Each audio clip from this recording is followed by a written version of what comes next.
Anyway, we're back. We're back with more news. Let me lower the volume of the music a little bit here, because it can get distracting. We're doing news. It's short-ish, but some large stories. No dev dubs. We're struggling to find some dev dubs out here. There's not a lot of really great stuff going on. But let's talk about the Xbox rebrand. Xbox is rebranding and renaming themselves to Xbox. And you're obviously VGC. After a fan poll, which I didn't see where this poll was sent at all, Microsoft's new games boss is rebranding Xbox to Xbox. All caps. Earlier this week, Ashley Sharma polled fans on her Twitter account about whether Microsoft's gaming arm should be known as Xbox or the all caps version Xbox. So we're going to do Xbox, and Xbox is what it's going to be. After receiving over 19,000 votes, the latter capitalized version won out with 64%, and Sharma shared an image of the official Xbox account renamed Xbox. The small yet notable change comes weeks after Sharma rebranded Microsoft's gaming division, previously known as Microsoft Gaming, back to simply Xbox. The exec also changed the Xbox logo to the classic green color, yes, and one of many moves aimed at winning over fans. I didn't see where this came from, but that's cool. So, hey, we are no longer Xbox, and we are now Xbox. And, you know, so, yeah, sure. That's fine. It's whatever. Does it make that much of a difference? I don't think so. But I guess it stands out more because it's all caps. There's also some leadership adjustments being made over there. This is Dave Aubrey, VGC. Major Xbox hires expand leadership team to strengthen console brand. Notice how it doesn't say Xbox. The news comes from the game business, which revealed that Ball, so Matthew Ball, Scott Van Villay, will join as Xbox's new chief strategy officer, and Van Villay joins as the chief tech officer. Wrote the 2022 bestseller The Metaverse. Previously worked at Amazon Studios. He's currently CEO of Epilion, a firm that provides investment and strategic advisory services in addition to producing television, films, and video games. Van Villay previously led engineering for Microsoft teams during the COVID-19 pandemic and worked on Azure OpenAI. He also worked across Amazon services as well as VP of Digital Play at Mattel. So they're just adding more things. These changes are about strengthening our foundation by creating more clarity and improving execution. As we head towards Showcase and beyond, we'll continue making the changes needed to position Xbox for the future. Cool.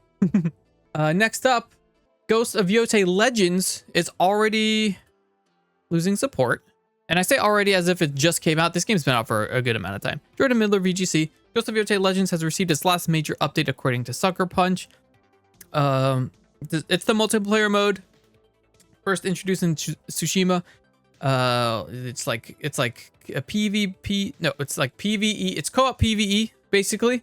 Sucker Punch has announced that last month's raid was the final major piece of new content coming to Legends. The raid update was our last major planned update for Legends. It finishes the story of the Yotei 6 in that mode. We've loved to see players playing it, continue to play it, and enjoy it. It's been great. While this is seemingly the end of new content coming to Ghost of Yotei Legends, there are currently no plans to end support for the mode completely, meaning players will be able to play the current content for the foreseeable future, which is great.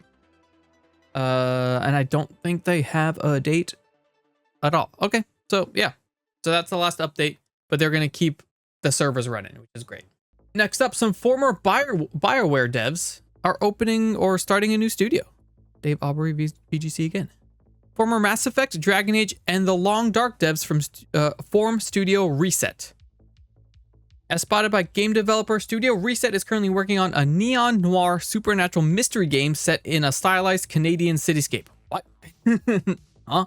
Kaylin Lavelli serves as creative director, Francis Lacuna as art director, and Chris Schonenberg as design director. All three have credits on high-profile BioWare games, including Dragon Age Origins, Inquisition, Mass Effect, and Anthem. Studio Reset stresses that it's emphasizing sustainability. We want to build original worlds with focus, intention, and a team that can stay close to the work, the creative vision, and the players we're making it for. We want players to understand that perspective is part of the evidence. Who is looking at the case matters, because each investigator brings their own expertise, history, instincts, and blind spots. I wonder if this is going to be like a multiplayer mystery kind of game. Sure. That sounds pretty cool. Yeah. These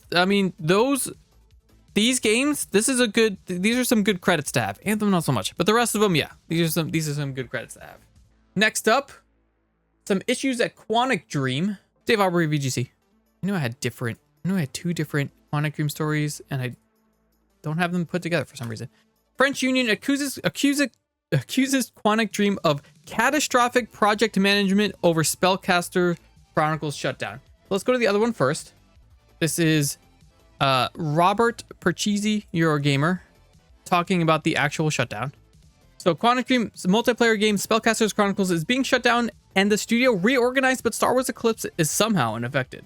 Said in a statement that Spellcasters Chronicles had not reached the audience it needed to sustain it long term, and we have therefore made the difficult decision to refocus our efforts on other projects. Steam stat tracking site SteamDB shows Spellcaster Chronicles had woefully low numbers of players, peaking at 888 daily concurrent at launch before falling to highs of under 100 concurrent daily players. Which one was this one? I don't even remember which one this was exactly. I don't know if I've ever seen anything of this game. Not gonna lie. Quantic Dream will undergo some reorganization as a result, which I suspect will mean some layoffs. But the studio said development of Star Wars Eclipse, a High Republic era Star Wars adventure announced in 2021. Damn, 2021. Oh, has not been affected by this.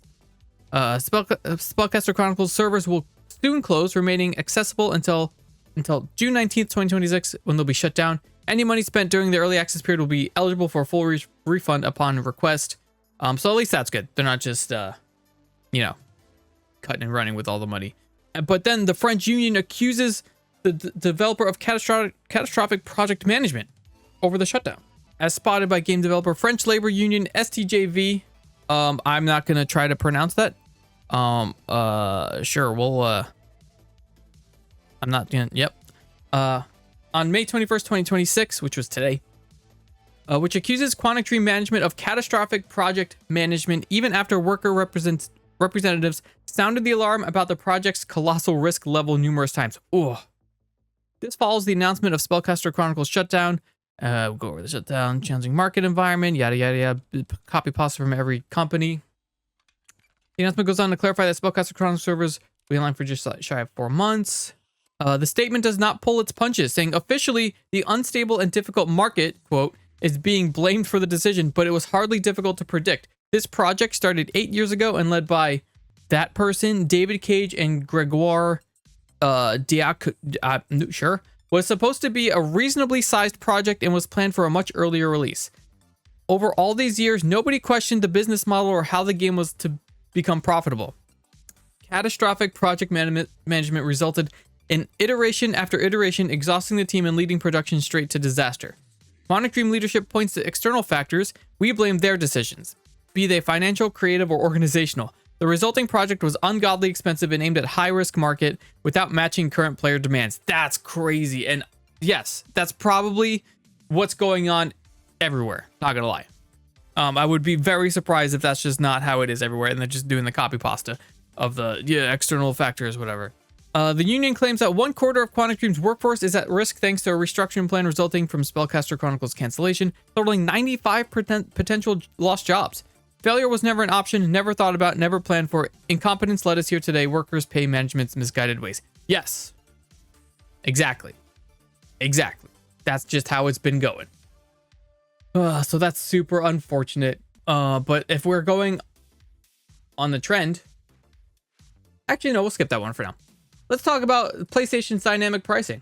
This is Robert Perchisi, Eurogamer. PlayStation's dynamic pricing experiment and Sony's lack of transparency about it reportedly might violate European law. Uh-oh. Sony's recent dynamic pricing experiment on the PlayStation Store, which offers different game prices to different people, crazy, might violate European law, a new report has found. Danish publication Arcaden heard from several experts in the field about how Sony's lack of transparency regarding its pricing experiment seemed to fall outside of what's currently legally allowed in Europe. Specifically, the move seems to contravene EU directive, whatever that is. This states that if a company is using personalized pricing, then it must communicate this fact to an end user in a clear and comprehensible manner. There's a caveat there. Strictly speaking, Sony might not be engaging in personalized pricing because it's segmenting pricing in other undisclosed ways, the report said. One of these seems to be adjusting prices for logged in PlayStation users versus logged out users, but the other way prices are being adjusted are harder to categorize. But they're saying it might be illegal. I don't understand the the dynamic pricing for a video game. I don't, or like a subscription. I don't understand that. That doesn't make any sense. I get it when they're talking about like events, like live events, like sports and concerts and stuff. Not that it's a good thing that they should be doing, but I understand what they're trying to do with the dynamic pricing, even though it's shitty. It doesn't make sense for a video game.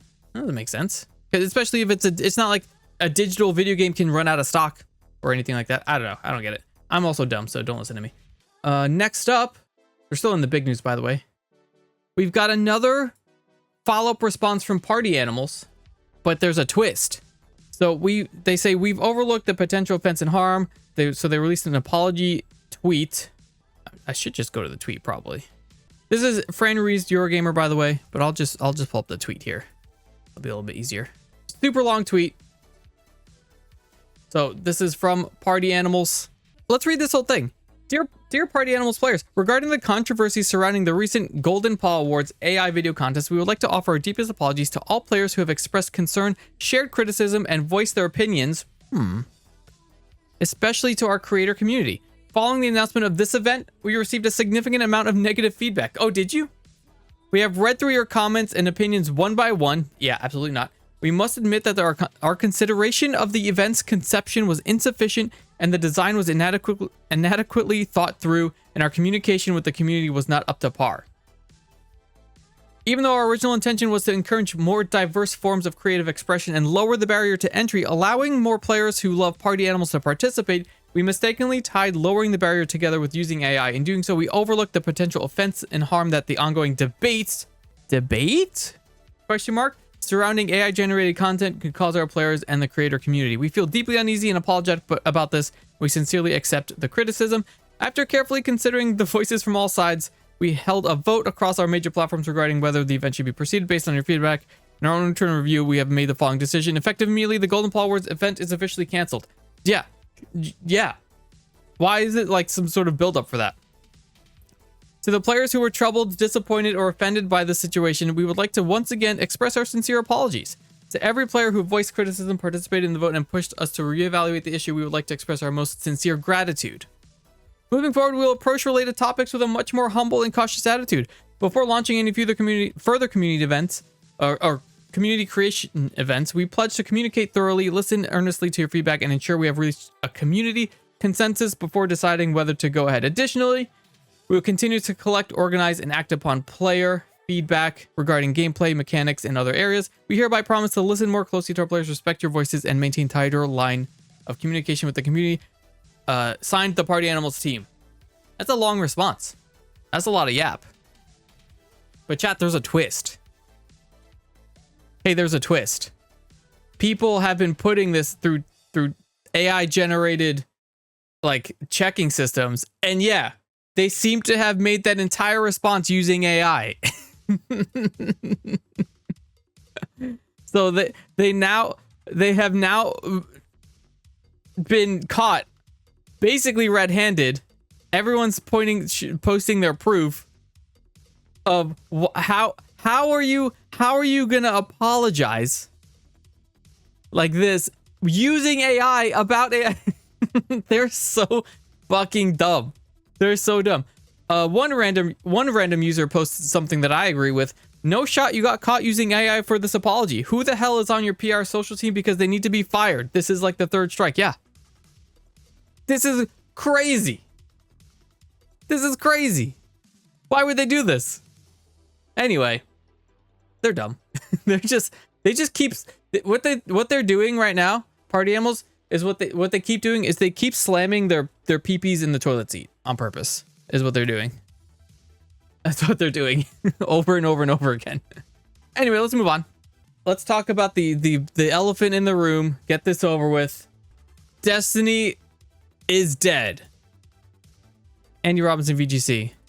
Bungie confirms it's ending Destiny 2 updates to focus on new games. The end of Destiny updates following declining player numbers. In an update post on its website, the studio confirmed that it will release the final live service content update for Destiny 2 on June 9th. The final update would add a collection of love letters to players based on the most common player requests. Bungie said, including the return of the director and other modes, and small character beats to leave the story and characters in interesting places. So they're not going to finish the story, they're just going to leave it in interesting places. News follows declining player numbers for the live service shooter, disappointing recent expansion. They talked about the loss recently. For almost 12 years, we have had the joy and honor to explore the Destiny universe with you all. Through all the ups and downs, surprises, and triumphs, building Destiny alongside our players has been monumental privilege. While our love for Destiny 2 has not changed, it has become clear that after the final shape, we have reached the time for our shared worlds and Destiny to live beyond Destiny 2. As our focus turns towards a new beginning, for Bungie, we will begin work incubating our next games. To that end, on June 9th, 2026, we will release the final live service content update for Destiny 2 to begin that new journey as a studio.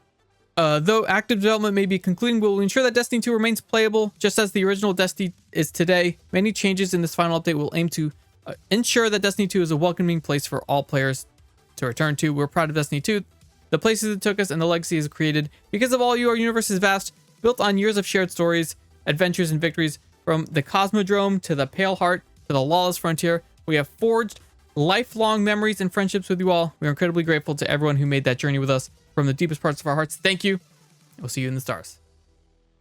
Well, chat, it's been a ride. Well, I remember playing the original one on day one, playing a lot of that, never finishing a raid, doing Destiny 2. It's been a long time. Like, to be fair, to be honest, like, this is a long, like, a extremely, like, long time for a game to be playable and have constant updates. Like, this is a long time. It's fairly impressive, especially in modern times, for the game to last more than 2 years. And it's been more than a decade. So that's cool. Hopefully, I do hope that there's some sort of big update that basically unlocks everything Destiny related in Destiny 2. Because it does say that Destiny 1 is playable still, but it'd be cool if you could do everything there is to do in Destiny 2, because I know they do take stuff out and put stuff back in and stuff like that. But hopefully they just let everything become available. And if any of you Destiny chatters see some of the Star Wars stuff go on sale in the virtual shops, let me know. And that's it. Well, nope, there is a follow-up to this. I lied. And you're on VGC. So after that news, there's also reportedly layoffs coming. Bungie reportedly plans significant layoffs as no Destiny 3 is greenlit. So just a kick in the balls after a slap in the face. According to the Bloomberg report, which claims that the studio will focus on the extraction shooter Marathon in the near term, with some Destiny 2 developers already transferred to the game, a significant number of layoffs are planned, it's claimed, which will be the latest to hit the studio following its $3.6 billion sale to Sony Interactive Entertainment in 2022. Doesn't have a new project lined up for Destiny 2's development team after the game comes to an end next month. Doesn't plan to immediately enter production on a Destiny 3. Hey, maybe someday in the future it does come out and maybe it's just like a single player game. Who knows? That'd be cool. Bungie staff are planning to pitch new projects, including in the Destiny franchise, according to sources, but none have been approved and there's no guarantee that they will. So, significant layoffs is concerning. It's very concerning. Hopefully, it's not too many, but like for Bungie, I'm sure they have tons of people working, and significant amount of from tons of people is probably going to be a lot. So that is sad. But that's it for the larger news. Now let's go on to the smaller news. PlayStation Plus is increasing their pricing by $1, it looks like, in some parts. This is Jordan Midler VGC. 800 is a lot. 800 is definitely a lot. PlayStation Plus is going up in price for new members. Beginning May 20th, PlayStation Plus Essential will start at $10.99, which is for 1 month subscription, and $27.99 for the 3 month. It's an increase of $1 for 1 month, $3 for the 3 months. So it's a dollar more a month. Not a crazy increase, but an increase nonetheless.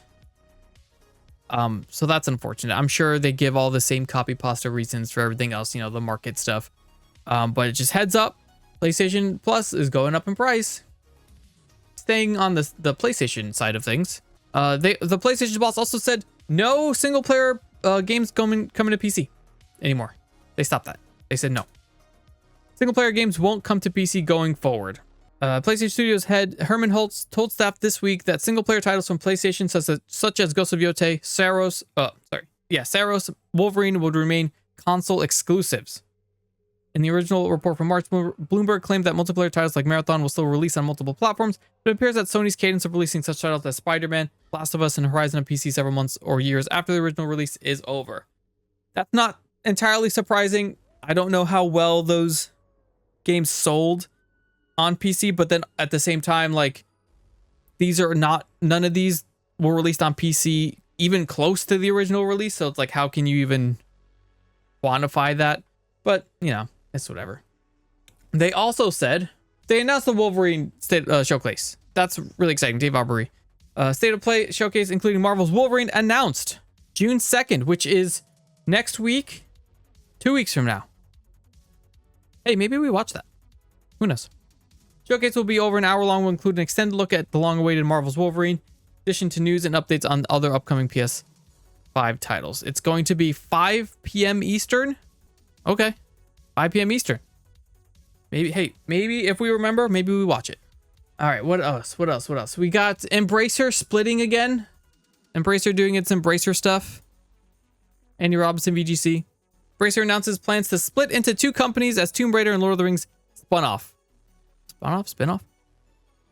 Fellowship Entertainment is planned to be established in 2027 and will be an IP-led entertainment company built around the development, publishing, and licensing of games with a single centralized business plan. The new company will take over stewardship of the Lord of the Rings IP and game franchises such as Tomb Raider, Darksiders, Dead Island, Kingdom Come Deliverance, Metro, and Remnant. Studios joining the new company will include 4A Games, Crystal Dynamics, Dambuster, Dark Horse, Eidos Montreal, Fish Labs, Flying Wheel. It's a lot of them. Embracer will operate as a highly decentralized organization with distinct strategies across its business segments and oversee IPs, including all the classic IPs. Anyway, companies remaining with Embracer include Asper, Beamdog, Crazy Labs, what else? Limited Run, THQ Nordic, Vertigo. Okay, so they're splitting. The split will allow Embracer more flexibility to pursue mergers and acquisitions, while Fellowship focuses on studios and publishing efforts. Why do they need to focus on mergers and acquisitions? Don't they have a checkered history of that? That's unfortunate. And speaking of Kingdom Come Deliverance 2 and Lord of the Rings, or Kingdom Come Deliverance Studio confirms development of a Lord of the Rings RPG.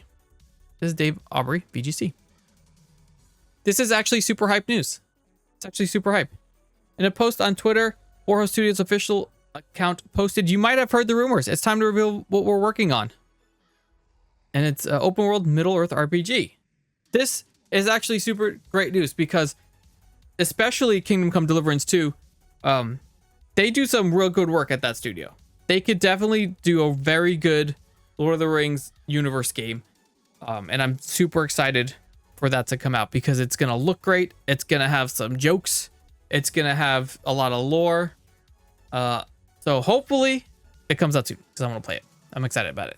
That's awesome. Next up, Capcom is talking about AI again. Dave Aubrey, VGC. Capcom says AI is not for creating art, but to unlock the potential of creators. What the fuck does that mean?